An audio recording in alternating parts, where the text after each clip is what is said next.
Դու դեռ էստեղ ես։ Ես իմ գործը երբեք կիսատ չեմ թողնում։ Ուրեմն արի համարենք, որ դու աշխատանքից ազատված ես։ Ինչի՞։ Որովհետև ինձ թիկնապահ պետք չի։ Արման, ես ուզում եմ իմանալ ինչի հենց հիմա որոշեցիր աշխատանքից դուրս գալ ու ինչի հանկարծ որոշեցիր, որ ես պիտի չիմանամ այդ մասին։ Ես ուզում էի ասեի ուղղակի։ Ուղղակի ինչ։ Բարև։ Բարև։ Դու լավ ես։ Գույնդ մի տեսակ է։ Էլկա։ Ինչ է։ Ու չգիտես, որ պարոն Սարյանը գալիս է այսօր։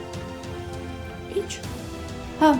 գալիս է։ Ինձ էլ մի քանի հանձնարարություն է տվել։ Ինքն էլ ճանապարհին է։ Այսինքն պարոն Սարոյանը Հայաստանում է։ Արդեն այո։ Ճանապարհին է։ Ծով աչքերի պատճառով երկուշաբթի օրը Armenia Premium-ի եթերում Միացիր մեզ, բաժանորդագրվիր մեր սոցիալական հարթակներին և ստացիր հնարավորություն առաջինը տեղեկանալու մեր նոր նախագծերի մասին։ Այլ կերպ ասած, բաժանորդագրվիր, ծանուցվիր և վայելիր լավագույնը։